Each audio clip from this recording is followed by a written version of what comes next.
Hello, good morning बच्चों। और क्या हाल चाल? तब पढ़ाई चल रही है आप लोगों की अच्छे से? सभी लोग जल्दी जल्दी लाइव आ जाएं, क्योंकि आज हम लोग एक नए टॉपिक के साथ आ रहे हैं। और कल जो आप लोग पढ़े थे, क्या नाम था, सिंथेटिक डिवीजन, उसको बना लिए आप लोग? जल्दी से बताइए।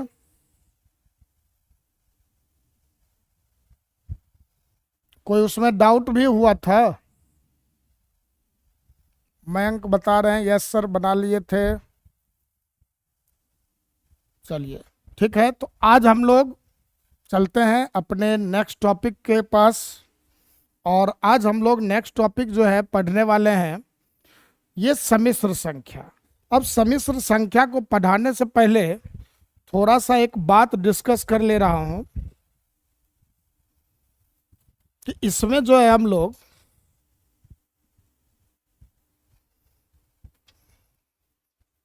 ठीक, कि सम्मिश्र संख्या के अंदर जो हम लोगों को पढ़ना है, या अभी हम लोग चर्चा में तो नहीं लाए थे कभी, तो हम लोग अभी बेसिक मैथमेटिक्स का पार्ट कर रहे हैं। और आपके 11th में हम लोग उन चैप्टर्स को डिस्कस करने जा रहे हैं जो चैप्टर्स आपका अलग अलग चैप्टर में यूज होता रहता है। तो उसमें जो सबसे पहला है आपका, वो है कौन? तो सम्मिश्र संख्या। जब हम लोग पढ़ेंगे पहला चैप्टर अपना समुच्चय सिद्धांत, तो वहां पर आपको सबसे पहले यही दिखेगा, मतलब दिखेगा नहीं, समुच्चय सिद्धांत में इसके प्रश्न मिलते रहेंगे आपको। दूसरा फिर हम लोग जो पढ़ेंगे सम्मिश्र संख्या के बाद, वो होगा इकाई के घनमूल। ठीक, दूसरा टॉपिक हम लोग क्या देखेंगे इसमें? इकाई के घनमूल। फिर थर्ड टॉपिक जो हम लोग इसमें पढ़ने वाले हैं, वो आपका होगा क्रम गुणित संकेतन। क्रम गुणित संकेतन काफी इम्पोर्टेंट, ये जो है आपका काफी इम्पोर्टेंट और काफी इफेक्टिव चैप्टर है, जिसका कि प्रयोग आपको अलग अलग चैप्टर्स में दिखता रहेगा। और चौथा फिर हम लोग क्रमचय, जिसको कि हम लोग परम्यूटेशन कहते हैं। और पांचवा हम लोग संचय पढ़ेंगे। ये जो है 11th का चैप्टर है, लेकिन हम लोग इस चैप्टर्स को आगे चलकर डिटेल्स में जानेंगे। अभी जो आपका इन चैप्टर्स का होगा केवल ओवरव्यू होगा, इसमें हम लोग ज़्यादा डिटेल्स में नहीं जाएंगे, केवल क्या बात करेंगे? ओवरव्यू की। ठीक, तो आज हम लोग इसमें सबसे पहले जो आज डिस्कस करने वाले हैं इन सभी चैप्टर्स में से, वो अपना कौन है? सम्मिश्र संख्या। ठीक, और कल हम लोग फिर इकाई के घनमूल, और एक एक करके, अभी ज़्यादा डेप्थ में जाकर पढ़ाई नहीं करना है, तो आपको ये जो भी मिलेगा वो सब आपको पार्शियली ही पढ़ेंगे, थोड़ा बहुत जानेंगे। और बेसिक्स अगर कहीं वो दिख रहा है तो उसको हम लोग आसानी से कर पाएँ, इस हिसाब के साथ इसको पढ़ना है। ठीक, तो अब हम लोग स्टार्ट करते हैं अपना। तो सबसे पहले देख लीजिए आप,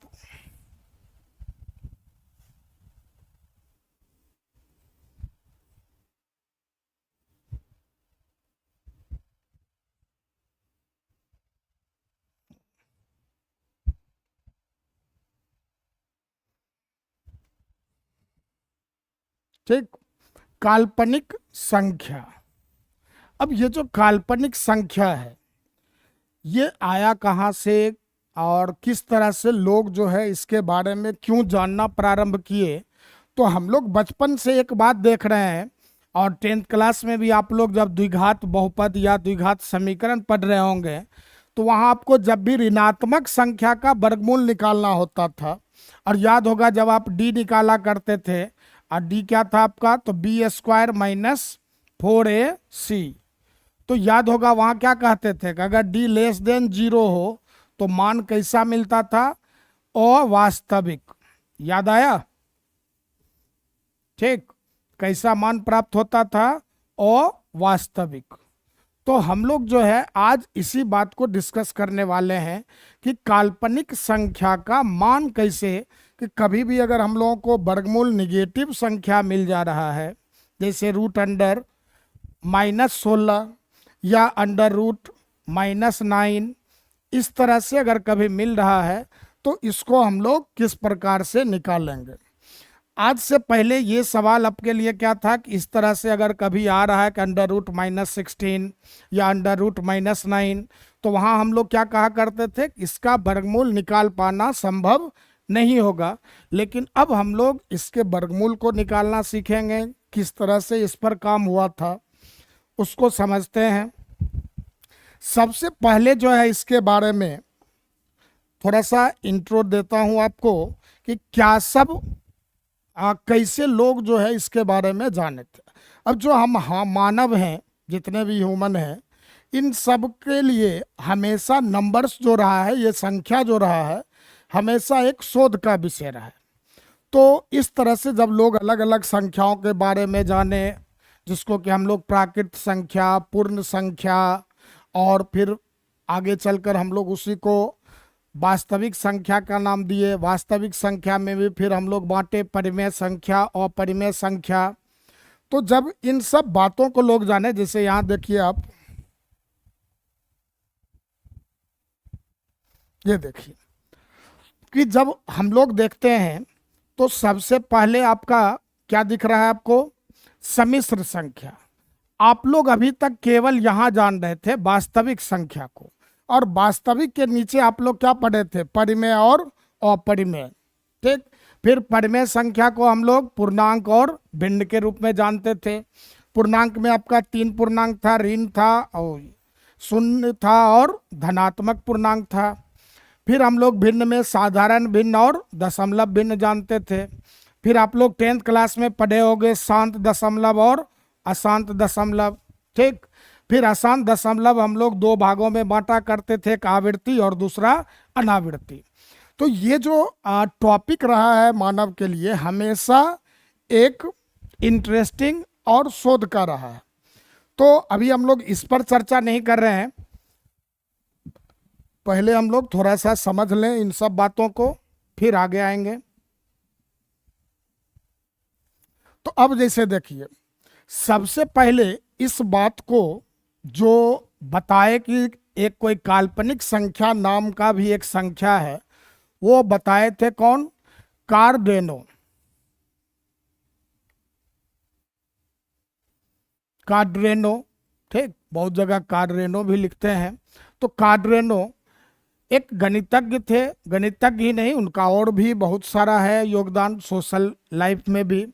तो कार्डेनो जो है सबसे पहले एक समीकरण को हल कर रहे थे, x³ + px + q = 0। जब इस समीकरण को वो हल कर रहे थे तो उन्हें किसी स्टेज पर कैलकुलेशन करते समय एक मान प्राप्त हुआ था -16। और जब ये मान प्राप्त हुआ उनको, तो साहब बताया क्या कि ये तो ऋणात्मक संख्या है, तो इस तरह का कोई भी चीज़ एग्जिस्ट नहीं करता है। लेकिन वो ये बता दिए थे कि ऐसा अगर कभी मिले तो उसको हम लोग क्या करेंगे, केवल कल्पना करेंगे, और उस उन्हीं के द्वारा ये नाम भी दिया हुआ है काल्पनिक संख्या। ठीक, तो ये जो काल्पनिक संख्या का नाम देना का अगर पूछा जाए कौन बताए थे, तो हम लोग क्या कहेंगे, कार्डेनो। ठीक, लेकिन समय के साथ आगे, और ये घटना जो घटा था लगभग 1500 ईस्वी समथिंग में। ठीक, बाद में चलकर यूलर साहब थे एक, और यूलर साहब जो है इसके बारे में विस्तार से बताए कि काल्पनिक संख्या क्या होती है, और इसके बारे में हम लोग और क्या सब काम कर सकते हैं। इन सब बातों को बताने का जो श्रेय जाता है वो किनको, यूलर को। ठीक, और यूलर लगभग 1700 से कुछ ऐसे ही है उनका जन्म, जो भी उनका टेन्योर है, काल है। ठीक, तो ये लगभग जो भी हुआ 17वीं 18वीं सदी के अंदर जो है यूलर साहब इसको खोज कर लाए थे। चलिए विशेष अब इसके इतिहास में नहीं जाते हैं और ये देखते हैं कि यूलर साहब क्या काम किए थे। तो यूलर साहब ने ये बताया कि मान लो कि आपके पास कुछ ऐसा रहे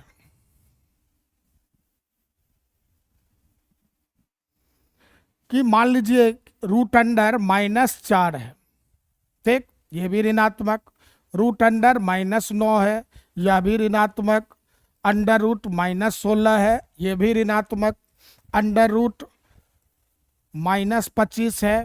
तो ये सभी क्या है आपके ऋणात्मक संख्या, जिसका क्या कहा जा रहा है, वर्गमूल निकालना। तो अब जब वर्गमूल निकालने के लिए बात कर रहे थे तो एक समय तक था क्या कि इसका नहीं निकाला जा सकता है। तो यूलर साहब ने देखा कि जितने भी ऋणात्मक संख्या हैं उन सब में एक कौन है गुणज, -1, ठीक। जैसे -9 को भी देखो तो क्या दिखेगा हम लोगों को, -1 × 9। अंडर रूट -16 है तो -1 × 16। फिर अंडर रूट -25 है तो क्या दिखेगा, -1 × 25। इस तरह से लिखे। अब हम लोग एक फॉर्मूला पढ़ चुके हैं कि रूट A × B क्या होता था, तो रूट A गुना रूट B। इससे हम लोग वाकिफ हैं कि रूट A × B बराबर क्या होता था, रूट A × रूट B। तो यूलर साहब का एक ऐसा करते हैं कि इस -1 × 4 को रूट -1 गुना क्या लिखते हैं, रूट 4। अब ऐसा उन्होंने लिखा। अब यहां देखिए तो आप इस 4 का जब स्क्वायर रूट निकाल रहे हो तो आपको कोई प्रॉब्लम नहीं है, आप आराम से निकाल सकते हैं। उसी तरह से इस जगह पर भी उन्होंने क्या किया कि -1 गुना क्या लिख दिया, रूट 9। यहाँ भी 9 का वर्गमूल निकालने में कोई समस्या नहीं। फिर -16 है तो -1 गुना में रूट 16। फिर उसी तरह से -1 × 25 है तो इसको भी हम लोग क्या लिख सकते हैं, -1 गुना रूट 25। और इस तरह का जो ऑब्जर्वेशन हुआ था ये सबसे पहले किनके द्वारा किया गया, यूलर साहब के द्वारा। तो जब यूलर देखे कि जितने भी ऋणात्मक संख्या हैं उन सभी में इस तरह का एक कहानी बन रहा है कि -1 जो है गुना के रूप में सब जगह मिल रहा है, तो उन्होंने इसी संख्या को, जो रूट अंडर -1 है, इसी को क्या नाम दिया, काल्पनिक संख्या।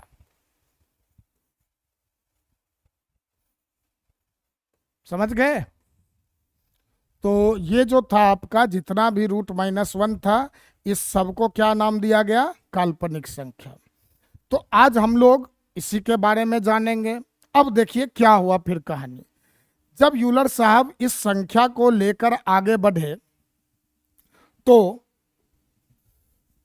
लोगों के बीच गए, और लोगों के बीच गए तो यूलर साहब का यही कहना था कि -4 है तो हम लोग इसको क्या करेंगे, -1 लिखेंगे और रूट 4 लिखेंगे। अभी हम लोग पीछे इस बात को देख चुके हैं कि जैसे -4 था तो -1 × 4 और ये क्या हो गया, रूट -1 गुना रूट 4।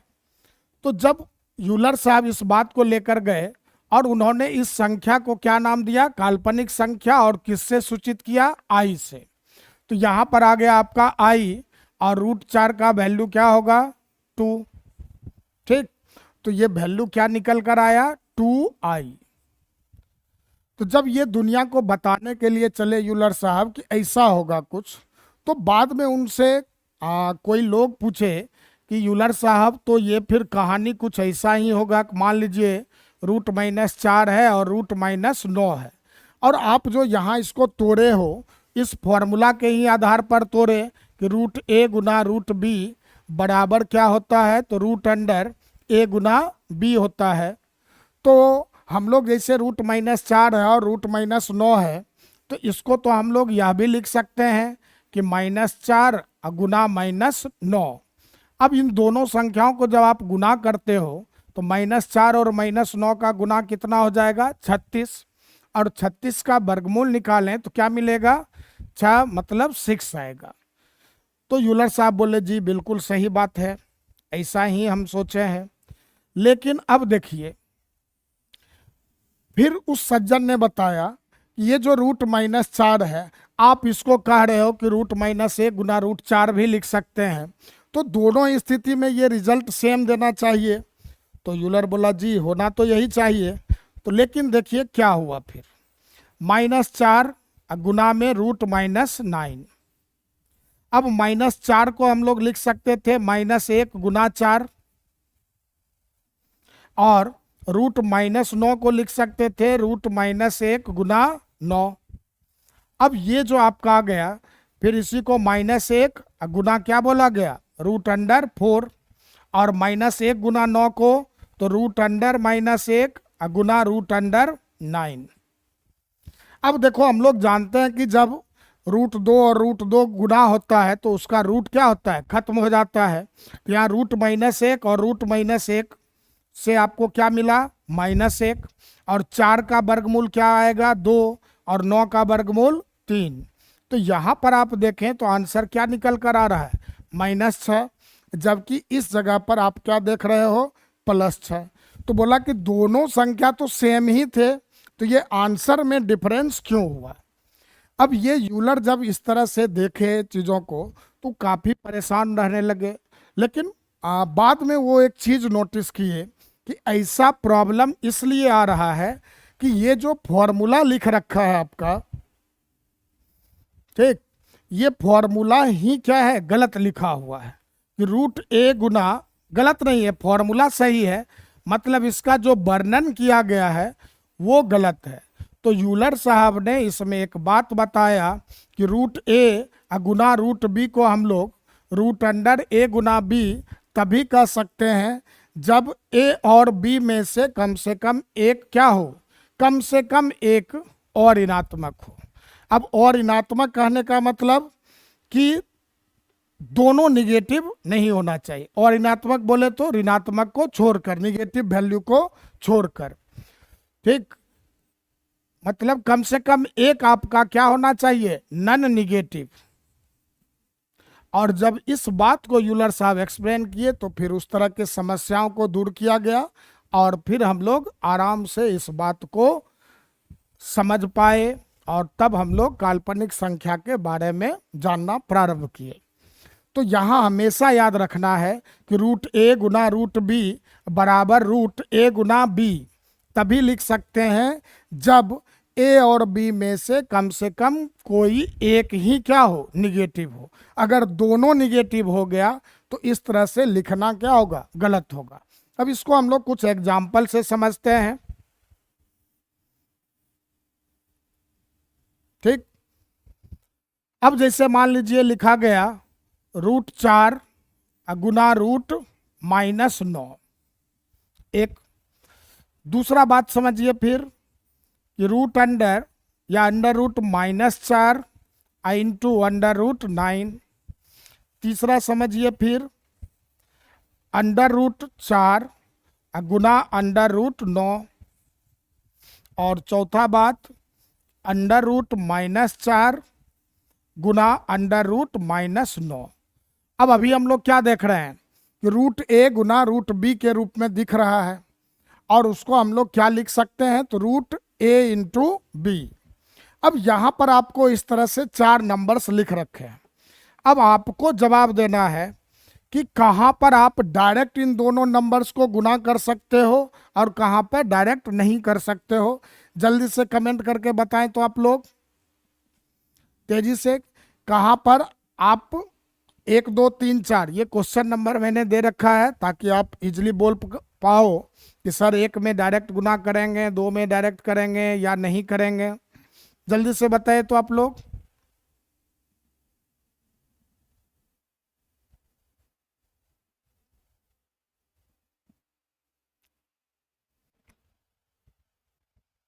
ठीक, चलिए अब देखते हैं।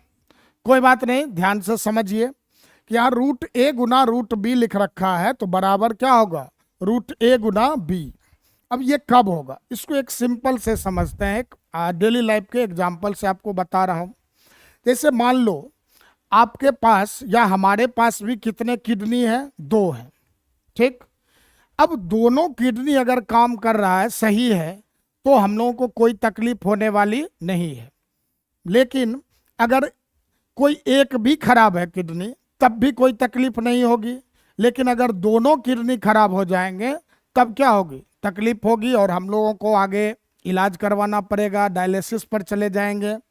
तो यहाँ देखिए आप कि जैसे 4 और -9, आपसे क्या बोला गया था कि ए और बी में से केवल क्या हो, एक ही आपका और ऋणात्मक हो, है ना, कहा गया था कि इन दोनों का दोनों में से कोई एक अगर ऋणात्मक हो तो कोई तकलीफ नहीं है।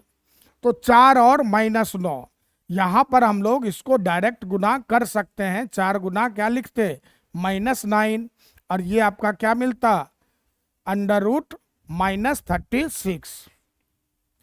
दूसरा देखिए कि -4 गुना 9 है, यहाँ भी देखो आप, एक ही नंबर क्या है आपका, निगेटिव है। दोनों होता तब समस्या, ठीक। 3 में डायरेक्ट सही है, 2 में डायरेक्ट हो पाएगा मयंक, 3 में डायरेक्ट गुना कर सकते हैं, 1 में डायरेक्ट कर सकते हैं, 2 में बताइए, सेकेंड नंबर में इसमें कर सकते हैं। तो यहाँ देखिए -4 और +9 है, तो इसमें क्या कहा गया था, दोनों निगेटिव नहीं होना चाहिए। यहाँ तो एक ही निगेटिव है, तो इसमें भी हम लोग क्या कर पाएंगे, -4 और 9 का सीधा गुना कर सकते हैं। तो ये भी आपका क्या गया, -36।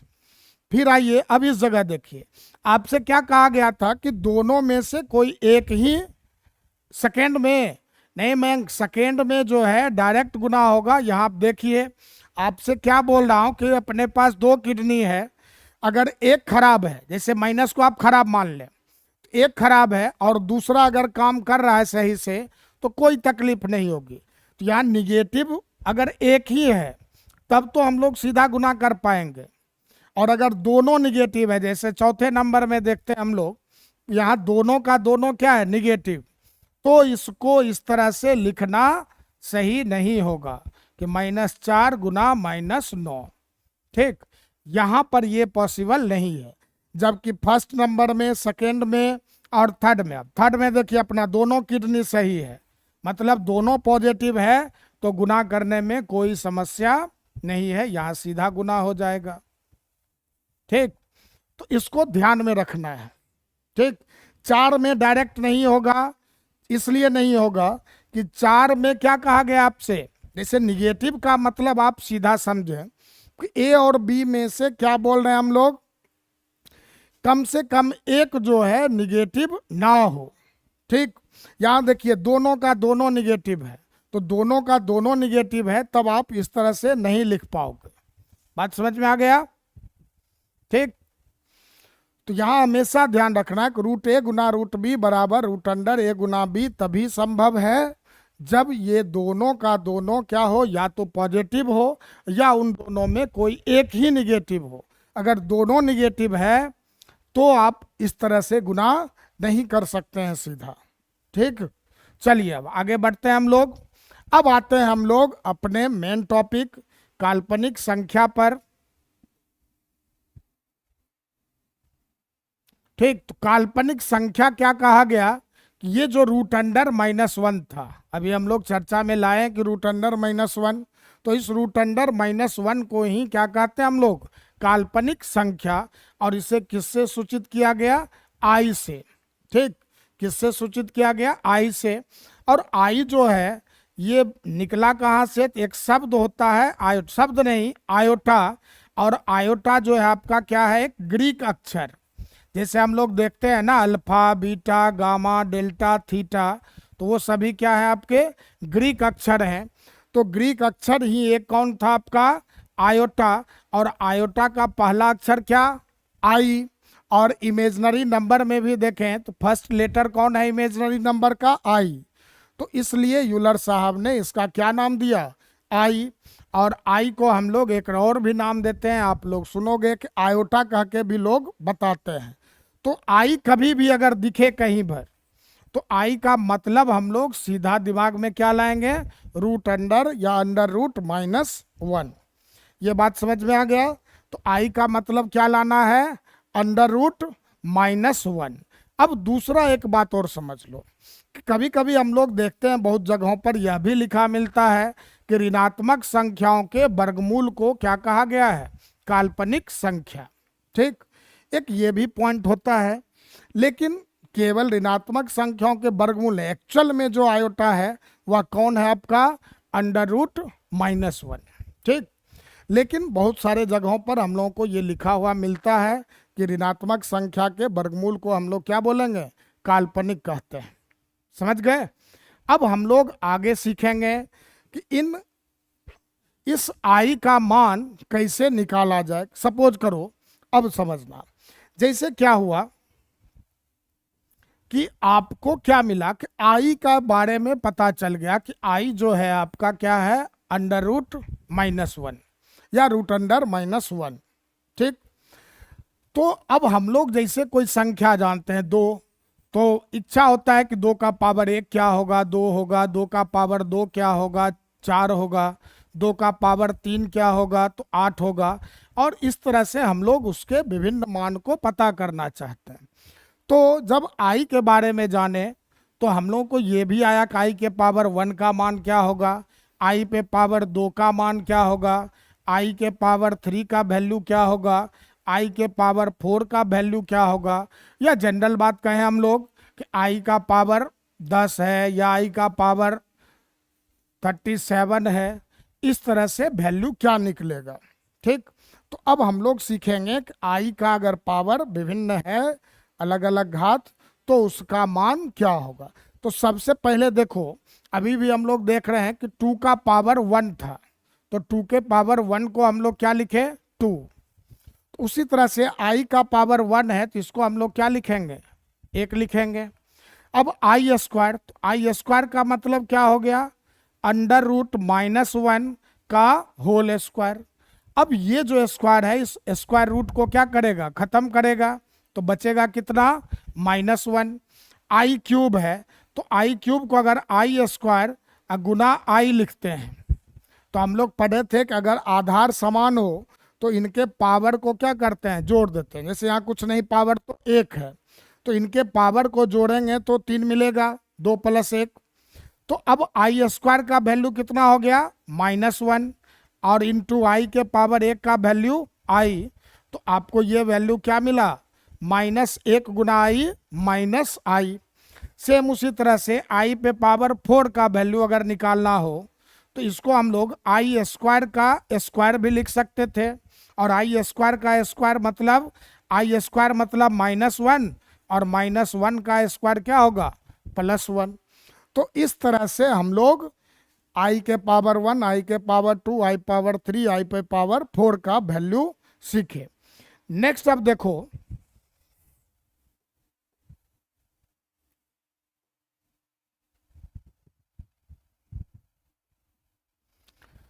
तो यहां से अब आप समझिए जरा। तो अभी हम लोग देखें कि i के पावर 1 का वैल्यू क्या था, i² का वैल्यू क्या सीखे, -1, i³ का वैल्यू क्या मिला, -i, और i पे पावर 4 का वैल्यू क्या आया, +1। ठीक, इसी तरह से अगर हम लोग i पे पावर 5 का वैल्यू निकालते हैं, तो i पे पावर 5 को कैसे निकालोगे, तो i पे पावर 5 को अगर i का पावर 4 इंटू i का पावर 1 लिखा जाए तो कोई तकलीफ, क्योंकि यहाँ क्या देख रहे हैं हम लोग, बेस क्या है इसका, सेम है, तो पावर को जोड़ देंगे तो 4 + 1 क्या मिलेगा, 5।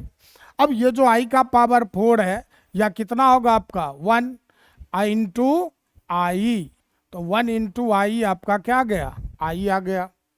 फिर जैसे देखिए i का पावर 6 है, तो i पे पावर 6 को क्या लिखेंगे हम लोग, i का पावर 4 इंटू i², और i पे पावर 4 का वैल्यू 1, और i² का वैल्यू -1। तो 1 और -1 को गुना करते हैं तो क्या मिल रहा है, -1। फिर i पे पावर 7 है, तो इसको क्या लिखा जा सकता है, i का पावर 4 इंटू i का पावर 3।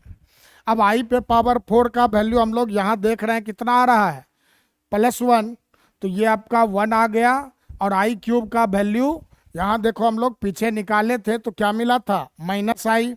तो 1 गुना माइनस आई कितना आएगा, माइनस आई। फिर आई पे पावर 8 का वैल्यू हम लोग देखते हैं तो क्या मिलेगा, आई का पावर 4 इंटू आई का पावर 4।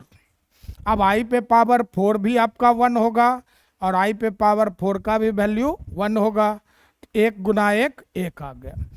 तो अब हम लोग जब समझते हैं तो क्या दिख रहा है कि आई जो है हर एक 4 के अंतराल के बाद, जैसे 1 2 3 4 फिर 5 6 7 8, हर एक 4 के अंतराल के बाद अपने मान को क्या कर रहा है, रिपीट कर रहा है। आप देखो जो 1 था यहाँ और यहाँ है, उसके कारण यहाँ भी वैल्यू आई था, यहाँ भी वैल्यू क्या है, आई है। फिर जैसे देखिए 2 था, यहाँ भी आप देखो तो 2 है। अब इस 4 को हम लोग छोड़ रहे हैं अभी, तो क्या वैल्यू मिला, -1। यहाँ भी वैल्यू क्या रहा है, -1। फिर आप देखो यहाँ 3 है, ठीक, यहाँ क्या है आपका 3 है, तो 3 पर वैल्यू क्या मिला आपको, माइनस आई। यहाँ भी देखिए 3 जब बच रहा है तो वैल्यू क्या आ रहा है, माइनस आई।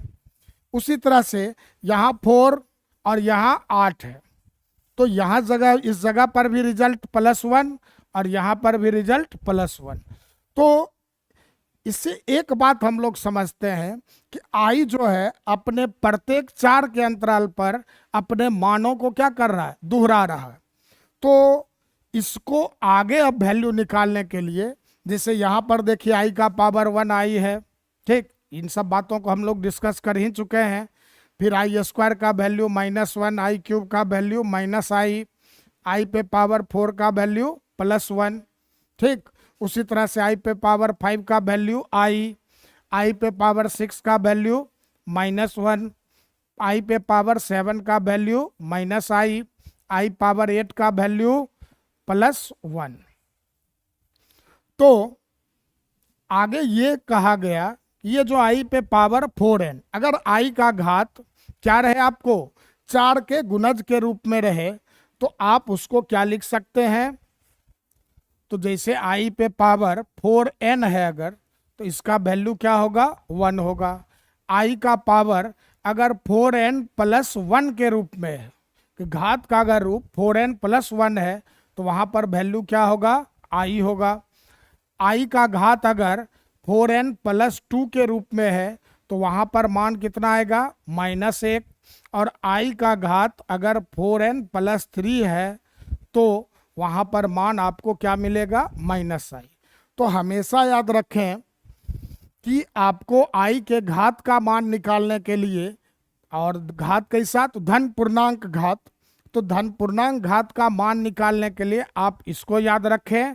और एक ये वैल्यू याद रखें, आई का पावर 1 आई का पावर 2 -1, आई का पावर 3 -i और आई का पावर 4 +1। तो बस एक ये वैल्यू और दूसरा ये वैल्यू अगर हम लोग याद रखते हैं तो आराम से आई के किसी भी धन पूर्णांक घात का मान निकाल सकते हैं। समझ गए? तो चलिए अब हम लोग सीखते हैं मान निकाल कर।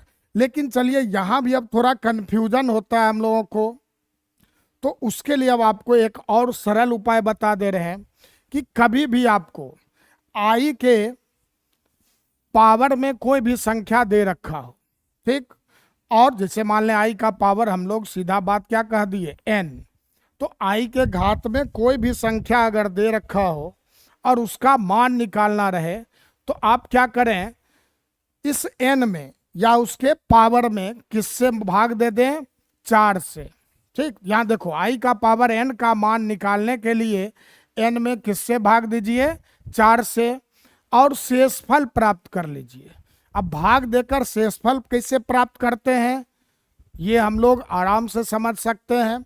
जैसे मान लो 9 में भाग दिए 4 से, तो शेषफल क्या मिलेगा, तो 4 दूनी 8 1। तो ये हम लोग क्या करेंगे, शेषफल प्राप्त कर लेंगे। और शेषफल जब प्राप्त कर लेते हैं तो फिर इस सारणी को थोड़ा सा याद रखें। और ये सारणी आपका क्या कह रहा है, ये समझो कि अगर शेषफल 0 मिल रहा हो, ठीक, तो शेषफल 0 मिल रहा हो तो आई पे पावर n का मान कितना होगा, +1। याद ऐसे रखना है, शेषफल 0 तो मान 1, शेषफल 1 तो मान क्या होगा i, शेषफल 2 तो मान कितना -1। ठीक, यहाँ पर i है, शेषफल 3 तो मान क्या होगा -i, और शेषफल 0 तो मान 1। इस तरह से आप याद कर लें। मतलब क्या करना है एक बार फिर से समझ लीजिए। अगर आपको i के पावर में कुछ भी संख्या दे रखा हो, और संख्या बस ध्यान रखना है क्या होना चाहिए, धन पूर्णांक होना चाहिए। ठीक, तो i के घात में अगर कोई भी धन पूर्णांक है तो उसका मान पता करने के लिए आप उसके घात में किससे भाग देंगे, 4 से। हमेशा याद रखना है किससे भाग देना है, 4 से। और 4 से भाग देकर क्या मालूम कर लें, शेषफल। ठीक, और शेषफल अगर आपको शून्य आ रहा हो, 0 आ रहा है, तो मान क्या होगा आपका 1। और शेषफल अगर 1 मिल रहा हो तो मान क्या होगा आपका शेषफल 1 मिल रहा हो तो मान क्या होगा i, शेषफल 2 मिल रहा हो तो मान होगा -1, और शेषफल 3 मिल रहा हो तो मान होगा -i। आप इस टेबल को अच्छे से याद कर लें। शेषफल 0 तो मान 1, शेषफल 1 तो मान i, शेषफल 2 तो मान -1, शेषफल 3 तो मान -i। बस इसको याद रखिए और आप आराम से वैल्यू को क्या कर सकते हो, निकाल सकते हो। अब आपको कुछ प्रश्न को समझाते हैं। जैसे मान लीजिए i का पावर 17 है, कहा गया कि इसका मान बताइए। तो हम लोग क्या करेंगे, 17 में भाग देंगे किससे, 4 से। अब 4 को 4 बार पढ़ते हैं तो क्या आता है 16। तो क्या मिला शेष यहाँ पर 1। तो शेष जब 1 मिले तो आपका मान क्या होगा, तो 1। अभी पीछे हम लोग देखे थे ना कि शेष क्या मिल रहा था 1, तो मान क्या हो रहा था i।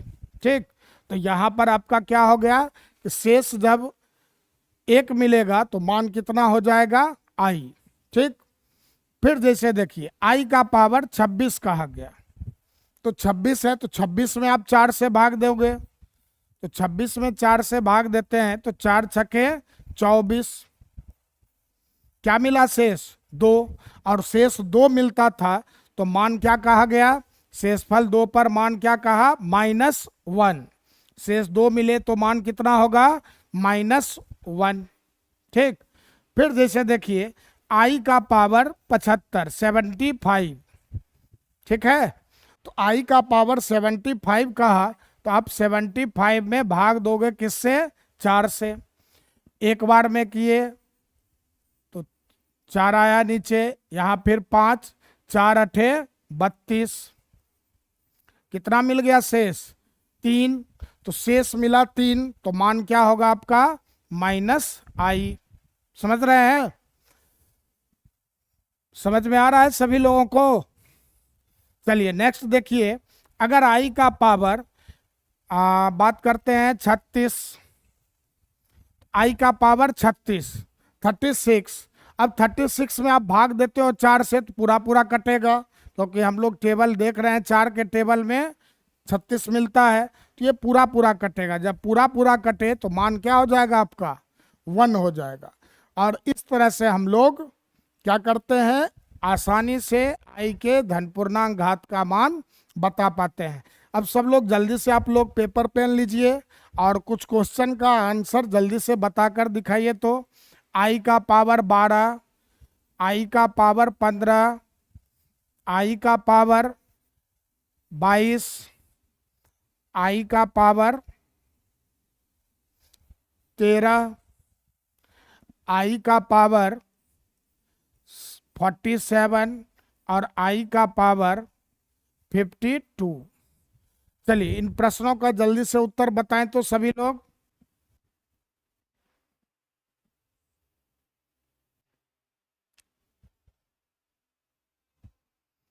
ये आपका फर्स्ट नंबर, सब लोग अपना पेपर पेन निकाल लें।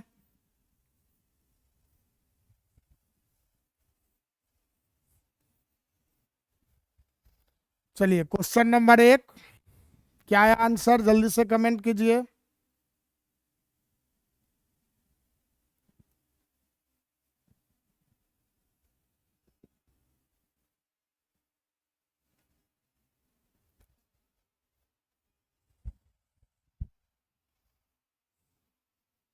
क्या कहा गया आपसे? इसके घात में किससे भाग देना है? 4 से। कितना से भाग देंगे? 4 से। राजा बिल्कुल सही, पहले प्रश्न का उत्तर 1 है। तो 12 में जब हम लोग 12 में 4 से भाग देते हैं तो शेषफल 0 प्राप्त होगा, और शेषफल 0 मिले तो मान क्या कहा गया? 1 होगा। सही है राजा। चलिए दूसरे प्रश्न का उत्तर बताइए। 15 में आई का पावर 15, मयंक।